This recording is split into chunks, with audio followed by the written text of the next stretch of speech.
Doris Davenport. And Doris, you have mentioned in terms of your journey that you considered it a beautiful burden. Why so? You know, I don't think there is a greater honor, a deeper trust. It's a humbling experience, but when you're appointed by God to anoint someone's journey home to the other side, what you become is a trusted servant. You're a warrior, you're a midwife, you're a mourner. You go through all of those roles and all the emotions that go with it. So as much as I was honored to care for my mom and honored to care for my aunt, there were days when it was hard trying to balance work and being on the phone with my mom, because as primary caregiver, she couldn't stay with me because she had had a seizure. And even with 24-hour caregiving, when the shifts change, if she had had a seizure, there would just be, nobody there. So she did go back home to be with my dad, who himself was 90 at the time. He's 92 now. And it's hard balancing everything and, staying at peace. And as Mother Wade was saying, sometimes you don't like it when they don't appreciate. My mom, thank God, didn't suffer very much until the end. And she tried to make everybody else feel good during her journey. But when it started to get bad for her, pain-wise, she was never one to take pain very well. She didn't like that.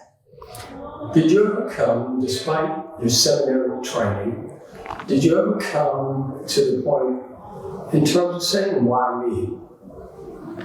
Yeah, I did because I have 3 sisters. And I still always felt like most of the burden fell on me. I also knew, like when I hear our new Pope's brothers say that when they were kids, some of them played sports, but he played priest, and their ironing board was the altar. I was always that way. I was always faith-based. My parents didn't go to church when we were little, but they always provided a way for any one of us who wanted to go. And I was one who wanted to be in church every Sunday. So while I knew that it was God giving me what he knew I could handle, I did still ask that question often, especially when it was hard. And I didn't know if I could balance and didn't know if I had everything I needed to be equipped with to handle the job.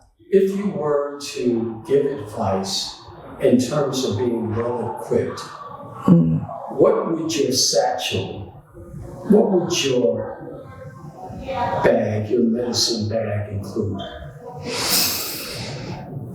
That's a good question.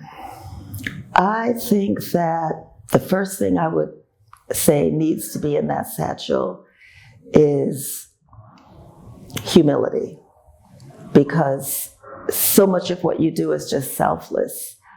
You have to be willing to put yourself aside to care for somebody else during those times. Prayer, you have to have prayer in that satchel. Prayer is a must, because when you hear God will not give you more than you can handle, and you're already equipped with anything he's asked you to do. All of that is true, but you don't know it in the moment. You don't know that until afterwards. So prayer, humility, I would say patience, although I don't tell anybody to ask for patience, because when you ask for patience, what God gives you is trial and tribulation to sharpen that tool. But if you've got patience and you've got humility, I think that you can handle it. And what would you like to say to the board and the chief of the DME Care Circle on receiving this award? The Dear Me Care Circle is an organization that is so needed. There are so many people who are caregivers today, and they have no idea that there's a community here. I would say to the board of Dear Me to elevate, reach out and elevate. When I come to this event next year, I fully anticipate 200 people, 300 people in the room, a sponsorship list that is 2 pages long, because this is something that everybody goes through. The resources that people need, this board, if it focused on making sure that those resources are not just available to people, but that people know that they're available. I thank Winona Redmond. My God, I don't know where this vision, I mean, she talked about it, but still, to take a vision like this and just voice it and start to put the pieces together to make it come to fruition. To Winona. Yeah, Winona Redmond. From the depth of my heart, want to say thank you, because today I felt seen, embraced. This event is so precious. It is so needed. There are so many people who just are under the radar every day, going to work, living their lives, but yet caring for somebody. Winona, from my lips to God's ears and your heart, please keep this organization going. Please keep this event growing. It is so needed in our community. This is a gift from God. It is a gift.